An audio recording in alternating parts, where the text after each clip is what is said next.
Hi మామ, welcome back. Yesterday June 29న West ఇండీస్‌లో జరిగిన టీ20 వరల్డ్ కప్ మ్యాచ్‌లో ఇండియా వర్సెస్ సౌత్ ఆఫ్రికా. ఈ మ్యాచ్‌లో మన ఇండియా గ్రాండ్ విక్టరీ అండ్ మర్చిపోలేం ఇలాంటి మ్యాచ్‌ని. ఎందుకంటే అలాంటి emotion, what a match man. And emotion అయితే అబ్బబ్బా! కంట్లో నీళ్ళొచ్చేసాయి లాస్ట్‌లో మనకు గూడా. అండ్ హార్దిక్ పాండ్యా కంట్లో నుంచి నీళ్ళొస్తా ఉంటే ఉండు ఎట్టే ఎందుకంటే దానికి ముందు అంటే ఈ టీ20 వరల్డ్ కప్ మ్యాచ్ ముందు ఐపీఎల్‌లో ముంబై ఇండియన్స్‌కి క్యాప్టెన్సీ హార్దిక్ పాండ్యా. సో, జట్టు చాలా మ్యాచ్‌లు ఓడిపోయి ముందుగానే ఇంటికెళ్ళిపోయింది. సో, ఒక పక్క తన మీద ట్రోలింగ్స్. కానీ టీ20 వరల్డ్ కప్ మ్యాచ్‌లో జవాబిచ్చాడు ప్రతి ఒక్కరికి. బ్యాటింగ్‌తో గాని, బౌలింగ్‌తో గాని. అండ్ ఈ మ్యాచ్ ఫైనల్‌లో క్లాసన్ వికెట్ తీయకపోయుంటే మాత్రం హార్దిక్ పాండ్యా ఇంకా సౌత్ ఆఫ్రికా విన్ను. అలాంటి మ్యాచ్ టర్న్ చేశాడు హార్దిక్ పాండ్యా. తర్వాత డికాక్ ఒక పక్క సిక్స్‌లు కొడతా ఉన్నాడు. వికెట్లు పడతా ఉన్నాయి. భయపెట్టల డికాక్. తర్వాత బుమ్రా ఏసాడు మామ. అంతే 6 కొట్టాడు వెంటనే క్యాచ్. సో, బుమ్రా అయితే మెచ్చుకోవాలి. లాస్ట్ 17 ఓవరో, 18 ఓవర్ అనుకుంటా. 2 వికెట్లు తీసాడు. రెండే 2 రన్‌లిచ్చాడు. హైలైట్ ఓవర్ ఇది. తర్వాత లాస్ట్ హర్షదీప్ కూడా సూపర్‌గేసాడు బౌలింగు. ఇక లాస్ట్ ఓవరు మన హార్దిక్ పాండ్యా. ఒక పక్క మిల్లర్ ఉన్నాడు. మిల్లర్ ఫస్ట్ బాల్‌కి 6 లైన్ క్యాచ్ ఎస్పెషల్లీ మెచ్చుకోవాలి. సూర్యకుమార్ యాదవ్ ఏం క్యాచ్ 6 లైన్‌లో అయ్యయ్యో!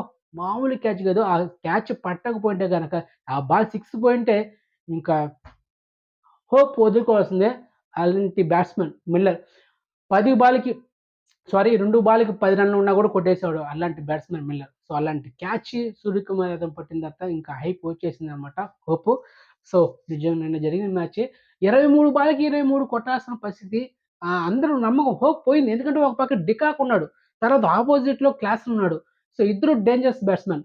ఎప్పుడైతే హార్దిక్ పాండ్యా క్లాసన్ వికెట్ తీసాడో ఇంకా అయిపోయిందిరా మ్యాచ్ అనుకున్నాం. తర్వాత అనుకున్నాం, అయిపోయింది మ్యాచ్.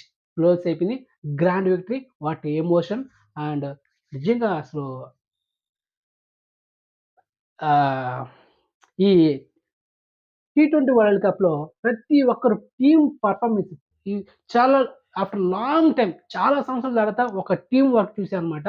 అండ్ ఎందుకంటే నాకు అంతకుముందు ఒక 5 ఇయర్స్ బ్యాక్ అలా అనుకుంటా. మన ఇండియా ఎవరైనా బ్యాట్స్‌మన్‌లు వికెట్ పడిపోతే నెక్స్ట్ వచ్చే బ్యాట్స్‌మన్‌లు ఫాస్ట్‌గా ఆడరు. స్లోగా ఆడుతూ ఉంటారన్నమాట. కానీ ఈ టీ20 వరల్డ్ కప్‌లో నేను అబ్జర్వ్ చేసిందేంటంటే మిగతా ఫారినర్స్ టీమ్స్ ఉంటాయి కదా! ఆస్ట్రేలియా గాని, ఇంగ్లాండ్ అండ్ వెస్ట్ ఇండీస్ వీళ్ళేమంటే తెలుసా? వికెట్ పడినా కూడా భయపడరు. కొడతానే ఉంటారు. ఆ విధంగా రోహిత్ శర్మ కెప్టెన్సీలో నిన్న జరిగిన మ్యాచ్‌లో గాని, అంతకుముందు జరిగిన అన్ని మ్యాచ్‌లో గాని, ఒక్క మ్యాచ్ కూడా ఓడిపోకుండా ఫైనల్ వరకు వచ్చి గెలిచారు. గ్రాండ్ విక్టరీ అయింది. అండ్ చెప్పాను కదా! ఈ టీ20 వరల్డ్ కప్‌లో సేమ్ డిఫరెంట్‌గా ట్రై చేశారనమాట మన రోహిత్ శర్మ. వికెట్ పడినా కూడా పర్ల. ఫోకస్ అంటే కొట్టడమే. సో, ఆ విధంగా కొంచెం డిఫరెంట్‌గా ట్రై చేశాడు. అది వర్కౌట్ అయింది. కానీ రోహిత్ శర్మ ఈ ఫైనల్‌లో ఆడతాడనుకున్నా. కానీ ఆడలేదు. కానీ కోహ్లీ ఈ సీరీస్ ఏది ఈ టీ20 వరల్డ్ కప్‌లో ఒక్క మ్యాచ్ కూడా 50 కొట్టల. అన్ని మ్యాచ్‌లో డకౌట్‌లు 2, 4, 5, 26 అట్లా రన్‌లు కొట్టాడు. కానీ ఈ ఫైనల్ మ్యాచ్‌లో 50 రన్స్ కొట్టి మళ్ళీ ప్రూవ్ చేసుకున్నాడనమాట విరాట్ కోహ్లీ. అన్ని మ్యాచ్‌లు కొట్టకుండా లాస్ట్ ఫైనల్ మ్యాచ్ కొట్టాడు. సో, నిలబెట్టాడు నిజంగా. అదే విధంగా బుమ్రాని మెచ్చుకోవాలి. ప్రతి ఒక్కరు హర్షదీప్ ఎస్పెషల్లీ ఈ టీ20 వరల్డ్ కప్‌లో బెస్ట్ పెర్ఫార్మన్స్ హర్షదీప్ భలే ఏసాడు. అండ్ బుమ్రా గూడా ఇచ్చి పడేసాడు తన బౌలింగ్‌తో యార్కర్స్ గాని, వాట్ ఎ స్వింగ్ ప్రతి ఒక్కటి టీమ్ పెర్ఫార్మన్స్ అని చెప్పొచ్చు.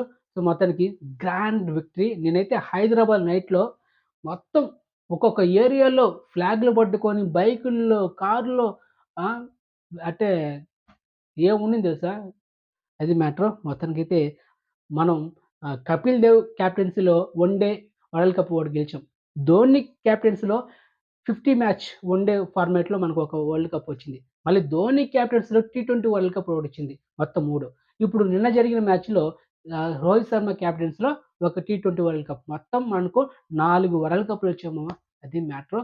సో, మొత్తానికి బై మామ.